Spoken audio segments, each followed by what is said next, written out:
একই কথা যে ওনারা একটা দিচ্ছেন, আমরা সেটা আমাদের ভিন্ন মত যা যা আছে প্রত্যেকেই আমরা দিচ্ছি। আর ভাই রাজনীতিতে ভিন্ন মত থাকবে, যেহেতু আমরা বিভিন্ন দল করি এবং বিএনপিতে শুরু থেকে সহযোগিতা করছে সব ব্যাপারে। এখন কথা হচ্ছে, আপনি যদি বিএনপির কথা বলেন বা তার সাথে যারা যুগপৎ আন্দোলনের বিগত বছরগুলোতে ছিল রাজপথে, সকলে মিলে যে ৩১ দফা, তার আগে বিএনপি ২৭ দফা দিয়েছিল, পরবর্তী পর্যায়ে সকল দল মিলে আমরা ৩১ দফা দিয়েছি। আমি তো বলি এটাই হচ্ছে আমাদের জাতীয় সনদ। প্রত্যেকটা দফা আপনি পরে দেখবেন। বিএনপিকে ধন্যবাদ, তারা এই ৩১ দফা নিয়ে গ্রামীণগঞ্জে গেছে, তাদের নেতা কর্মীদেরকে প্রশিক্ষণ দিচ্ছে এবং সেইভাবে বিএনপির সকল নেতা কর্মী আজকে ৩১ দফা ধারণ করে জনগণের সামনে তাদের বক্তব্য উপস্থাপন করে। সুতরাং আরো যদি আপনি চান, বলে যে কম সংস্কার বেশি সংস্কার, অনেক ধরনের কথাবার্তা আপনি চালু করেছেন। দয়া করে বাংলাদেশের জনগণকে আপনি রাজনীতি থেকে মুখ সরিয়ে দেবেন না। আজকে ডাকসু ইস্যু রাখছে, অনেক নির্বাচন হচ্ছে, সেখানে তো সকলেই সহযোগিতা করছে। এই নির্বাচনের মধ্য দিয়ে আগামী দিনে আমাদের জাতীয় নেতৃবৃন্দ আমরা তৈরি করব। এখানে আবুল কাসেম চৌধুরী সাথে দেখা হলো, এই সমস্ত নেতারা কেন হারিয়ে গেল, তাদেরকে কেন আমরা ধরে রাখতে পারি নাই? ৬৯-এর গণ অভ্যুত্থানে যারা ছিল, ৫২-এর ভাষা আন্দোলনে যারা ছিল, ৬২-র শিক্ষা আন্দোলনে ছিল, সকলেই তো পরবর্তী পর্যায়ে জাতীয় রাজনীতিতে অনেক ভূমিকা পালন করেছে। ৯০ সনের পরে আমরা কোনো ইলেকশন করতে পারি নাই। আজকে যদি কলেজ বিশ্ববিদ্যালয়গুলিতে নির্বাচন হতো, শত শত বাংলাদেশের জাতীয় নেতা আমরা তৈরি করতে পারতাম। এখানেও যারা বসে আছে সবাই ছাত্র রাজনীতিকে বেড়ে ওঠা নেতা। সুতরাং যে দেশে একটা পরিবর্তনের হাওয়া সুবাতাস বইছে, এইটাকে বাধাগ্রস্ত করা যাবে না। জনাব ইউনূস সাহেব এবং উপদেষ্টা সদস্যরা আগামী ফেব্রুয়ারি মাসে বাংলাদেশে একটি নির্বাচন অনুষ্ঠিত হবে। সারা বিশ্ব তাকিয়ে আছে। আমার আইন শৃঙ্খলা বাহিনী প্রস্তুত, সেনাবাহিনী প্রস্তুত, প্রশাসন প্রস্তুত। তারপরেও আমাদের রাজনৈতিক দলের কিছু কিছু দল তারা এই নির্বাচনকে বিলম্বিত করার জন্য নানা রকমের কলা কৌশল করছে। একবার বলে পিআরের কথা, আরেকবার বলে গণপরিষদের কথা, আরেকবার বলে সংবিধান সংস্কারের কথা, আবার আমাদের কিছু কিছু বন্ধু এক ধাপ এগিয়ে বলে নতুন বন্দোবস্তের কথা। ভাইরে ভাই, আমাদের নতুন বন্দোবস্তের দরকার নাই। ৭১-এ মহান মুক্তিযুদ্ধের মধ্য দিয়ে ৩০ লক্ষ শহীদ, ২ লক্ষ মা বোনের সম্ভ্রমের মধ্য দিয়ে আমরা বাংলাদেশ প্রতিষ্ঠা করেছি। আমাদের নেতা জিয়াউর রহমান অন্যতম সেক্টর কমান্ডার ছিল। সকল মানুষ তাদের আত্মত্যাগের মধ্য দিয়ে ৭২-এর সংবিধানকে যারা বলে ছুঁড়ে ফেলে দেবে, কবর রচনা করবে, তারাই বাংলাদেশ থেকে ষড়যন্ত্র করছে। বন্ধুরা, আমি মনে করি আজকে মাঠে ময়দানে আপনাদের ছড়িয়ে পড়তে হবে। বাংলাদেশের যে সংবিধান আছে, সেই সংবিধানের অধীন এই সরকার শপথ গ্রহণ করেছে।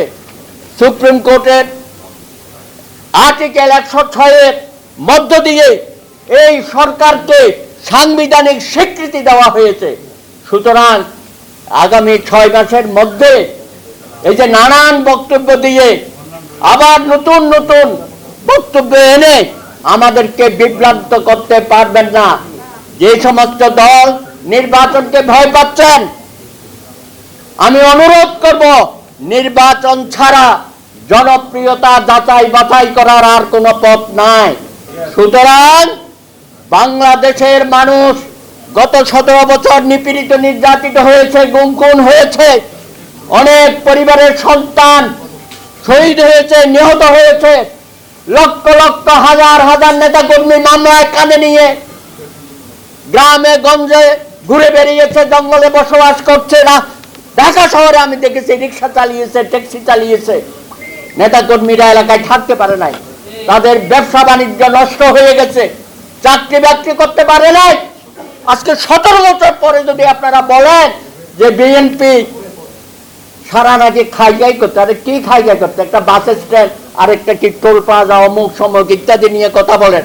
আরে আপনি জামাত আর এনসিপি, আপনি সরকারের বিভিন্ন অংশে বসে আছেন, আপনারা রাষ্ট্র পরিচালনা করছেন, আপনি রেলে বসে আছেন, চিকিৎসা বিভাগে বসে আছেন, নিয়োগ প্রক্রিয়ার মধ্যে আপনারা ঢুকে গেছেন, সেখানে লক্ষ কোটি কোটি টাকার ব্যবসা বাণিজ্য আপনারা করতেছেন। এনসিপির ভাইয়েরা আপনারা করলে হয় ডোনেশন, আর জামাতে ইসলামী বল কি হাতিয়া। লজ্জা করে না আপনাদের? সুতরাং সরকারে না থেকে, নির্বাচন না করে রাষ্ট্রের সমস্ত সুযোগ সুবিধা পাচ্ছেন, এই জন্যই বলেন যে নির্বাচনটা না হোক। সেইটা হবে না। 1971 সনে আপনাদের ভূমিকা এখনো মাপ চান না জাতির কাছে। অবশ্যই বাংলাদেশের জনগণ এখনো আপনাদেরকে ক্ষমা করে নাই, যতদিন আপনার মাপ না চাইবেন। এবং সাথে পেয়েছেন বাছুর।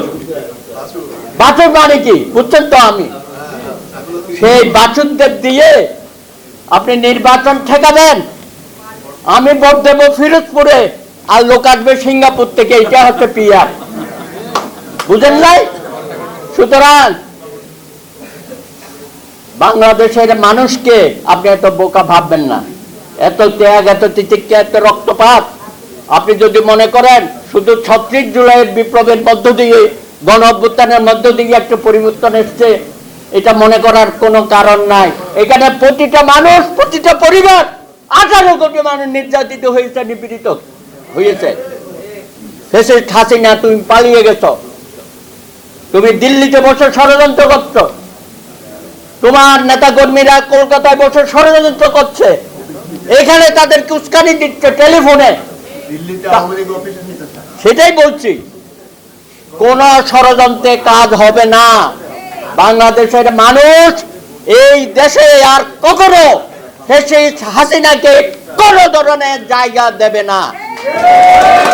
এই ব্যাপারে জনগণ ঐক্যবদ্ধ আছে।